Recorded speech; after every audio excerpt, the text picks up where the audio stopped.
नमस्कार, ये आकाशवाणी चंडीगढ़ है। अब आप रतिका से प्रादेशिक समाचार सुनिए।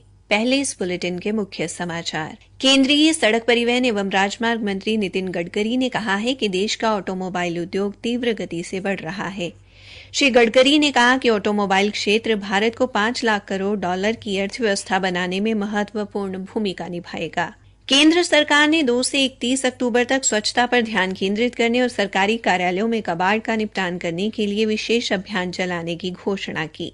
हरियाणा सरकार ने रियायती परिवहन सुविधाएं प्राप्त करने वालों के लिए नेशनल कॉमन मोबिलिटी कार्ड सेवा शुरू करने का निर्णय लिया और हरियाणा को सुधारवादी राज्य की श्रेणी में TIOL द्वारा स्वर्ण पुरस्कार के लिए चुना गया।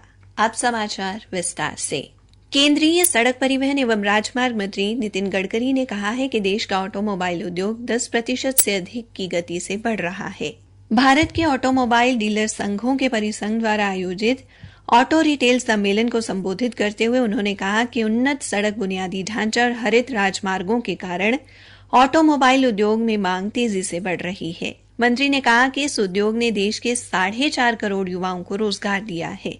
चक्रीय अर्थव्यवस्था के बारे में बात करते हुए मंत्री ने कहा कि सरकार ने एक स्क्रैपिंग नीति और प्रमाणन परीक्षण शुरू किया है। उन्होंने कहा कि इन नीतियों से भारत के विकास, रोजगार और निर्यात क्षमता में वृद्धि होगी। केंद्रीय मंत्री ने कहा कि भारत जल्द ही जैव विमान ईंधन का उपयोग शुरू करेगा। उन्होंने कहा कि G20 शिखर सम्मेलन के दौरान बना वैश्विक जैव ईंधन गठबंधन प्रदूषण रोकने के लिए वैकल्पिक ईंधन को बढ़ावा देने का प्रयास है। उन्होंने कहा कि ऑटोमोबाइल क्षेत्र के हितधारक भारत को $5 लाख करोड़ की अर्थव्यवस्था बनाने में महत्वपूर्ण भूमिका निभाएंगे। श्री गडकरी ने कहा कि भारत उद्योग विस्तार और पर्यावरण संरक्षण के बीच एक अच्छा संतुलन बनाने के लिए आयात प्रतिस्थापन, स्वदेशी प्रौद्योगिकी और वैकल्पिक ईंधन को प्राथमिकता दे रहा है। केंद्रीय कार्मिक, लोक शिकायत और पेंशन राज्य मंत्री डॉ जितेंद्र सिंह ने आज नई दिल्ली में आयोजित समारोह में विशेष स्वच्छता अभियान के तीसरे चरण की निगरानी के लिए scdpm.nic.in पोर्टल का शुभारंभ किया। सरकार ने इस वर्ष 2 से 31 अक्टूबर तक स्वच्छता पर ध्यान केंद्रित करने और सरकारी कार्यालय में कबाड़ का निपटान करने के लिए विशेष अभियान चलाने की घोषणा की है। प्रशासनिक सुधार और लोक शिकायत विभाग को इस अभियान के लिए नोडल विभाग बनाया गया है। इस अवसर पर डॉ जितेंद्र सिंह ने कहा कि प्रधानमंत्री नरेंद्र मोदी द्वारा अक्टूबर 2014 में शुरू किए गए स्वच्छ भारत अभियान से लोगों की कार्य संस्कृति में सकारात्मक परिवर्तन आया है। प्रशासनिक सुधार और लोक शिकायत विभाग के सचिव वी श्रीनिवास ने बताया कि पिछले 2 अभियानों में कार्यालय के कबाड़ के निपटान से 600 करोड़ रुपए का राजस्व प्राप्त हुआ है। हरियाणा के परिवहन मंत्री मूलचंद शर्मा ने कहा है कि हरियाणा राज्य परिवहन टिकटिंग की सफलता के बाद अब नेशनल कॉमन मोबिलिटी कार्ड सेवा शुरू करने का निर्णय लिया गया है। हरियाणा परिवहन मंत्री ने आज चंडीगढ़ में परिवहन विभाग के अधिकारियों के साथ एक बैठक के बाद ये जानकारी दी। उन्होंने कहा कि नेशनल कॉमन मोबिलिटी कार्ड द्वारा रियायती परिवहन सुविधाएं प्राप्त करने वाले व्यक्ति का पूरा डेटा कार्ड में शामिल होगा।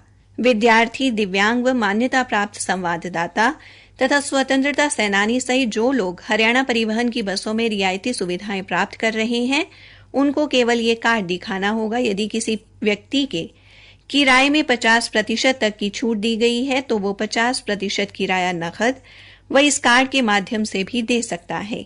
इस कार्ड को रिचार्ज भी करवाया जा सकता है। परिवहन मंत्री ने कहा कि इस समय हरियाणा परिवहन की बसों में 2317 मशीनों के माध्यम से टिकटिंग की जा रही है, जिससे लगभग 3 महीने में विभाग का 17 करोड़ रुपए का राजस्व बढ़ा है। मंत्री ने बताया कि वर्ष 2022 में 1000 नई यूरो 6 बसों का क्रय आदेश जारी किया गया। वर्तमान में इनमें से 745 बसें विभिन्न डिपो में भेजी जा चुकी हैं। विभाग के स्वीकृत बेड़े के लक्ष्य की प्राप्ति के लिए 809 बसें खरीदने हेतु क्रय आदेश जारी कर दिए गए हैं। उन्होंने बताया कि 12 मीटर तल वाली 375 वातानुकूलित बसों की खरीद के प्रस्ताव को उच्चाधिकार प्राप्त क्रय समिति की बैठक में स्वीकृति दी गई है। इन बसों का संचालन करनाल, सोनीपत, अंबाला, यमुनानगर, पानीपत, हिसार, रोहतक, पंचकुला और रेवाड़ी में किया जाएगा। आकाशवाणी चंडीगढ़ के समाचार सेवा प्रभाग द्वारा अमृतकाल में शुरू की गई प्रश्नोत्तरी प्रतियोगिता का आज का प्रश्न है, ब्रिटिश सरकार ने भारत छोड़ो आंदोलन के नेताओं को गिरफ्तार करने के लिए कौन सा ऑपरेशन शुरू किया था? प्रश्न एक बार फिर से सुन लें। ब्रिटिश सरकार ने भारत छोड़ो आंदोलन के नेताओं को गिरफ्तार करने के लिए कौन सा ऑपरेशन शुरू किया था? अपने उत्तर newsairchd@gmail.com पर तुरंत मेल करें। कल पूछे गए प्रश्न का उत्तर है, महान स्वतंत्रता सेनानी गोविंद वल्लभ पंत को हिमालय पुत्र के नाम से जाना जाता है और उन्हें ये नाम देश के प्रथम प्रधानमंत्री जवाहरलाल नेहरू ने दिया था। इस प्रश्न का सही उत्तर देने वाले हमारे विजेता हैं पंजाब के लुधियाना से अमित कालिया। प्रादेशिक समाचार आकाशवाणी चंडीगढ़ से प्रसारित किए जा रहे हैं। हरियाणा को सुधारवादी राज्य की श्रेणी में प्रथम पुरस्कार हासिल हुआ है। एक सरकारी प्रवक्ता ने बताया कि TIOL अवार्ड में हरियाणा को स्वर्ण पुरस्कार से सम्मानित करने के लिए चुना गया है। संस्था द्वारा 4 व 5 अक्टूबर को नई दिल्ली के ताज पैलेस में पुरस्कार समारोह का आयोजन किया जाएगा, जिसमें सभी विजेताओं को सम्मानित किया जाएगा। संस्था द्वारा कुल 9 श्रेणियों में पुरस्कार दिए जाते हैं। इनमें गैर वेतन भोगी करदाता, सूक्ष्म लघु एवं मध्यम उद्योग, कॉरपोरेट, कर प्रौद्योगिकी सेवा प्रदाता, आर्थिक पत्रकार और स्तंभकार, करायुक्त, इंस्टीट्यूशन गेम चेंजर और सुधारवादी राज्य सरकार आदि श्रेणियां शामिल हैं।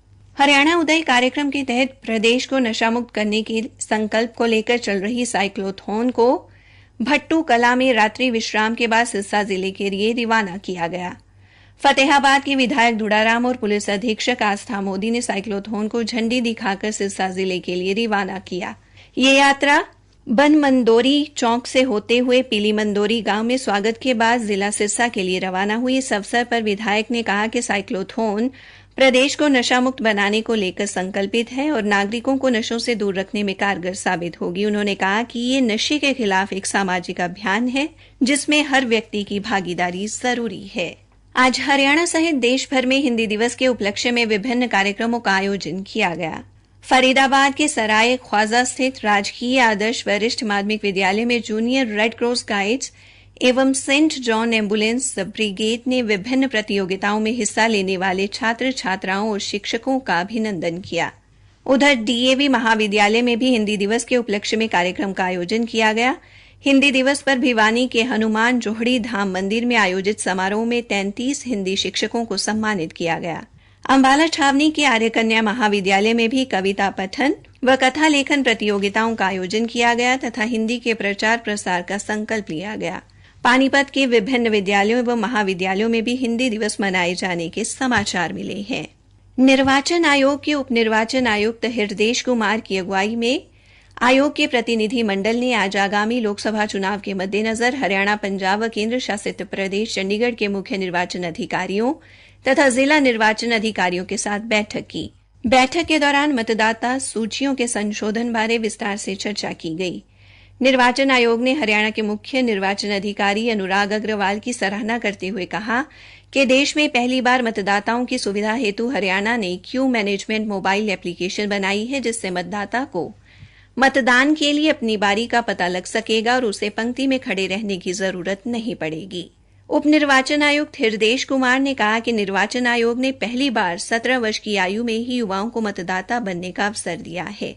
उन्होंने इस वर्ष मतदाताओं सूचियों के संशोधन के दौरान 1 जनवरी, 1 अप्रैल, जुलाई और 1 अक्टूबर तक 18 वर्ष के हो रहे युवाओं को मतदाता के रूप में अपना पंजीकरण करवाने की अपील की। इसी के साथ ये समाचार बुलेटिन समाप्त हुआ।